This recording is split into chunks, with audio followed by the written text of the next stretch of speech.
தேவைகள் உண்டு. ஆண்டவர்கிட்ட கேட்கணும், இல்லை என்றே இல்லை.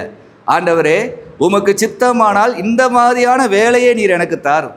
உமக்கு சித்தமானால் இன்று இந்த கடனை தீர்க்கிறதுக்கு எனக்கு இந்த பலனை தாரும். உமக்கு சித்தமானால் என்று கேட்டு நீங்கள் கேட்டுக்கொள்ளலாம். ஏன் இதுதான் வேணும் நீங்கள் கேட்கக்கூடாது. தேவையானது ஒன்றே. மரியாள் தன்னை விட்டு எடுபடாத நல்ல பங்கை தெரிந்து கொண்டார். எந்த நிம்மதி இல்லாத சூழ்நிலையும், எவ்வளவு உபத்திரவங்கள் உங்களை நெருக்கினாலும் இயேசுவின் நாமத்தினாலே வேண்டக்கூடிய அவ்வளோ பெரிய பங்கு உங்களுக்கு கிடைச்சிருக்குது. அது போதுமானது. அவ்வளோ பெரிய அடையாளம் இருக்குது. எப்பேற்பட்ட துக்கத்திலையும் இயேசுவின் பிள்ளைகள் இயேசுவின் நாமத்தினாலே பிதாவை நோக்கி வேண்ட ஆரம்பித்தா உள்ளத்திலே சொல்ல முடியாத அளவுக்கு ஒரு சந்தோஷமும் சமாதானமும் அவங்களுடைய உள்ளத்திலே பெருகுது. அருமையான பெர்க்மான் ஐயா ஒரு பாடல் பாடிப்பார். இயேசு என்னோடு இருப்பதை நினச்சிட்டா என்னுள்ளம் பொங்குதம்மா, நன்றி என்று சொல்லுதம்மா. கவலை கண்ணீரெல்லாம் கம்ப்ளீட்டாக மறையுதம்மா. பாடுகள் சிலுவையெல்லாம் பாக்கியமாய் தோன்றுதம்மா.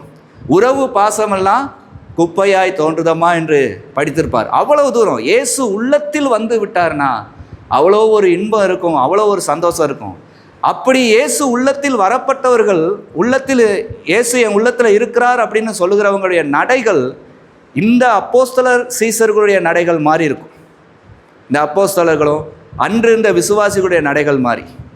எங்கள் வாழ்க்கையில் என்ன குறை இருக்குது? எல்லாவற்றிலும் இயேசு எங்களுக்கு போதுமானவராக இருக்கிறார்.